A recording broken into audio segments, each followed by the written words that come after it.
In 1492, Christopher Columbus landed in the New World. He wasn't looking for it, and in fact, he didn't even know it was there. But unbeknownst to anyone, that act ushered in one of the greatest changes to humanity and the entire planet. For better and for worse, contact between the new and old worlds changed cultures, civilizations, and even the Earth's environment. Learn more about the Columbian Exchange and how it affected the world on this episode of Everything Everywhere Daily.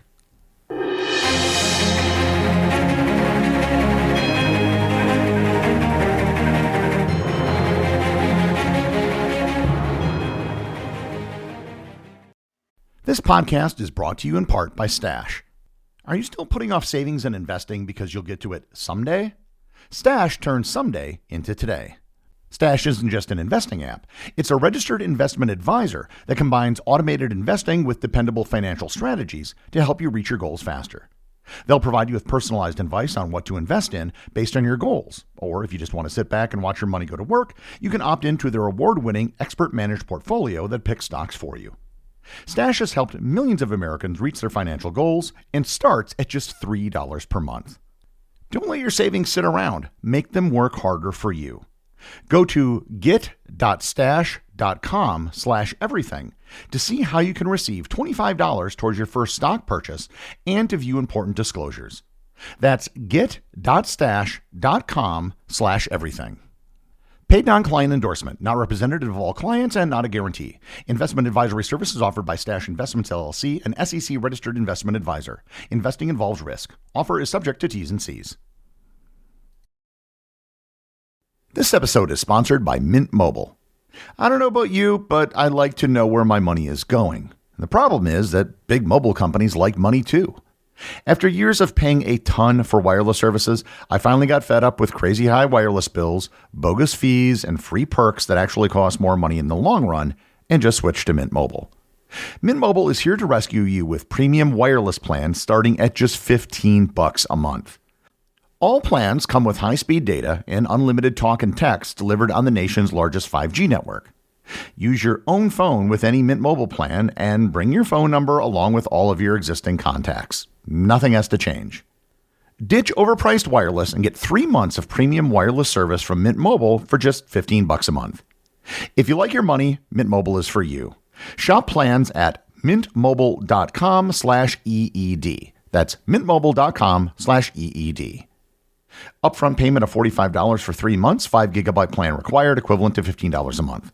New customer offer for first 3 months only, then full price plan options available. Taxes and fees extra. See Mint Mobile for details.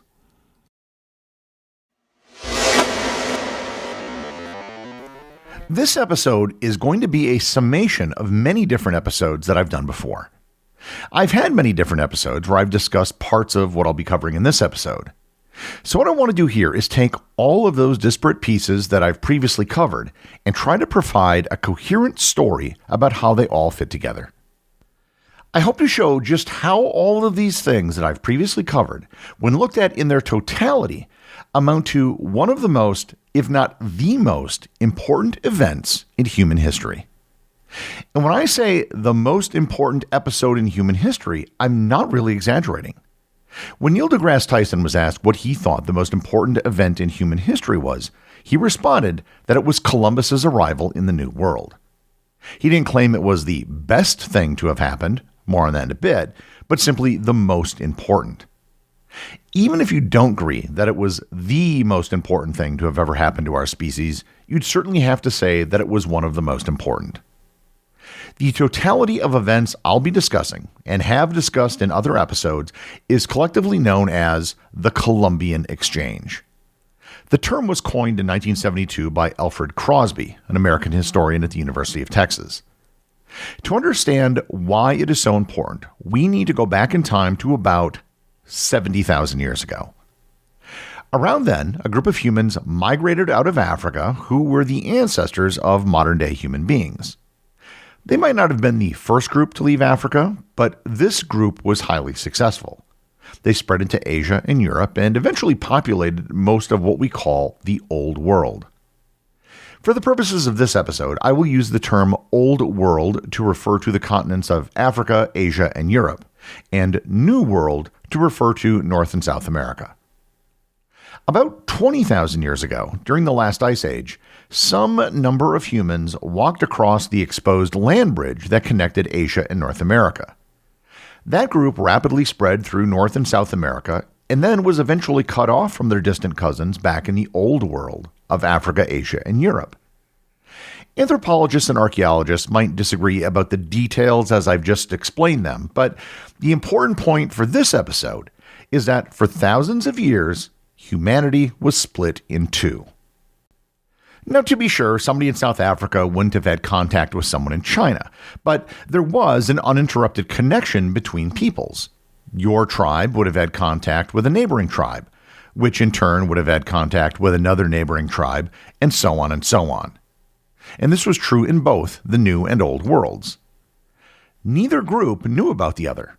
Ideas, crops, animals, and diseases could spread in one half of humanity, but not the other. The Columbian exchange has literally affected every culture and every person on our planet. The story of the Columbian exchange has really little to do with Christopher Columbus himself. He just happened to be the person who started the process.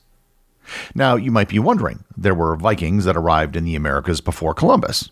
They briefly had a small village at Lonesome Meadow in Newfoundland.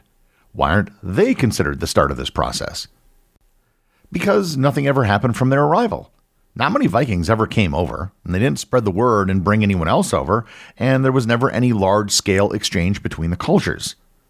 Likewise, even if theories of Chinese sailors reaching the west coast of the Americas happens to be true, it also never led to anything. So what happened with the Columbian exchange? Well, let's start the discussion with plants. I've covered the histories of quite a few different plants that were native to the Americas, which then found their way to the Old World. Corn, aka maize, was native to the New World and became a staple crop in Africa, parts of Europe, and Asia. Today, 2 of the 4 largest corn producers are the Old World countries of China and India. Potatoes revolutionized European agriculture, especially in Ireland, Poland, and Russia, and became a core staple crop in many countries. Tomatoes transformed Italian cuisine and later Mediterranean cooking. Today, they're used in dishes all over the world. Cacao, which is the basis of chocolate, was initially a luxury and later became a widespread treat.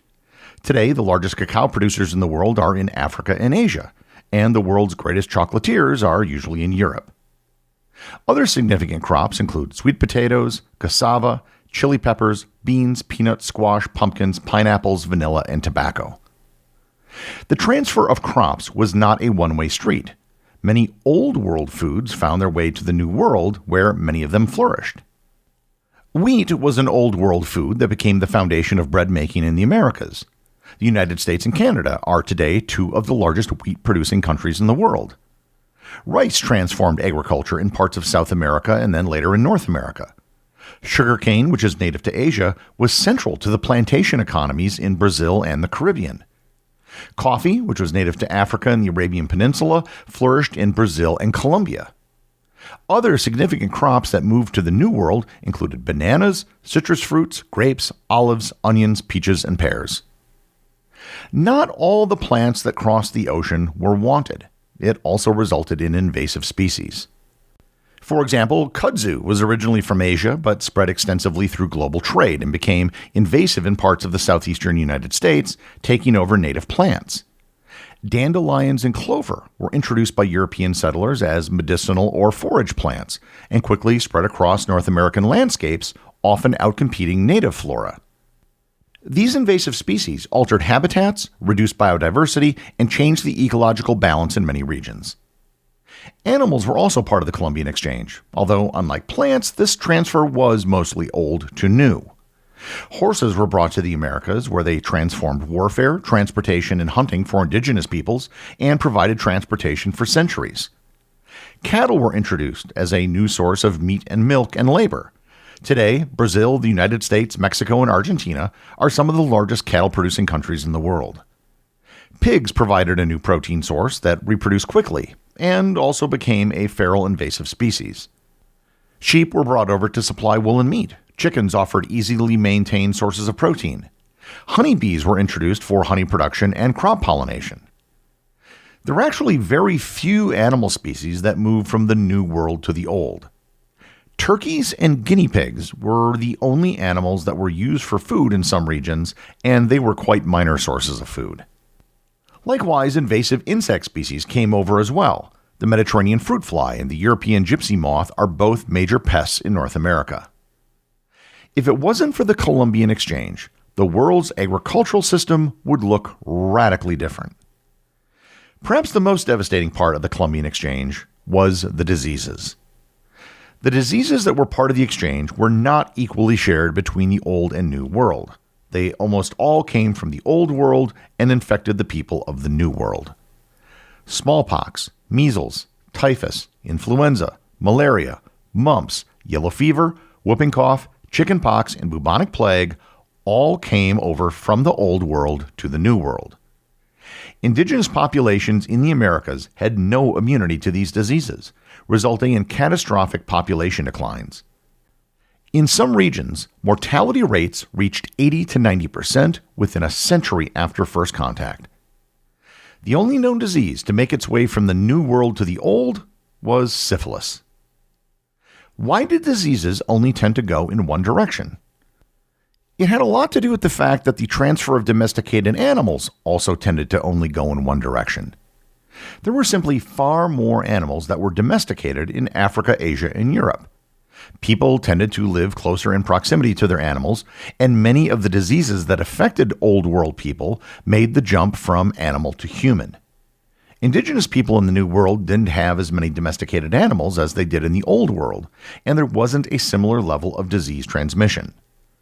Because they didn't have as many diseases, the people in the New World didn't have the immunities that the people in the Old World did. When the Europeans showed up, they brought with them everything, all at once. Plagues and pandemics would still erupt in the Old World, but the populations there had some resistance. In the New World, they had absolutely nothing. There was, of course, one other major aspect of the Columbian exchange: people.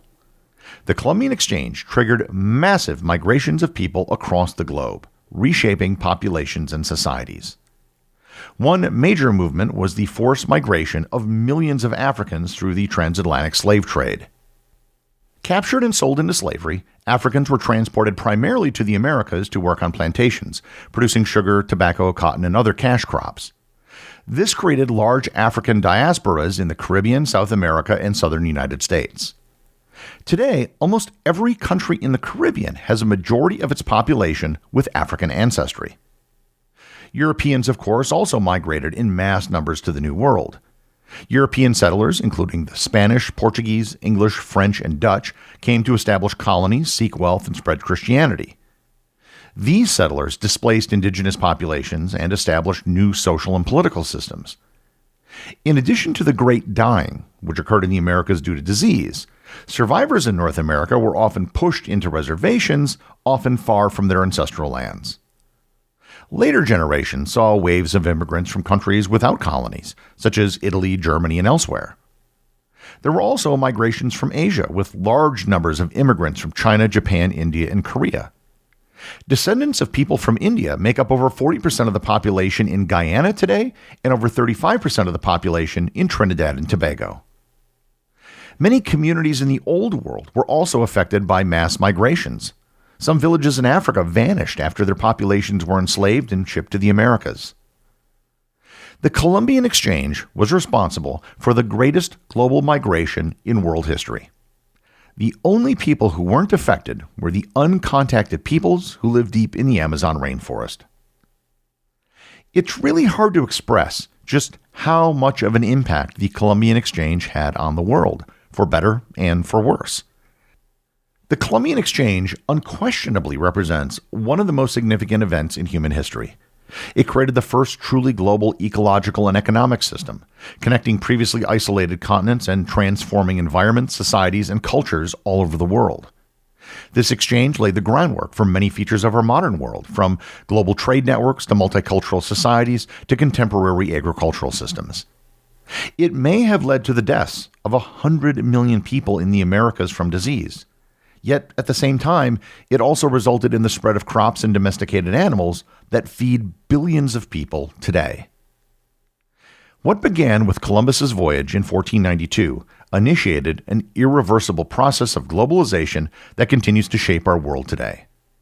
The Columbian Exchange demonstrates how biological, economic, and cultural exchanges can have profound and lasting impacts across centuries, reminding us that events from over 500 years ago continue to influence our daily lives in countless ways today. The executive producer of Everything Everywhere Daily is Charles Daniel. The associate producers are Austin Oetken and Cameron Kieffer. Today's review comes from listener Wesley J. over on Apple Podcasts in the United States. They write, Muy bien. Extremely important, very informative. Unlike other history podcasts, no political bias is shown. It's now my favorite. Well, thanks, Wesley J. But you are mistaken. This podcast does have a political bias. You see, my side is the right side, and your side is the wrong side. Unless, of course, your side is the same as my side, in which case your side would be the right side and not the wrong side, unless you start to disagree with me, in which case you too would then be on the wrong side. Remember, if you leave a review or send me a boostagram, you too can have it right on the show.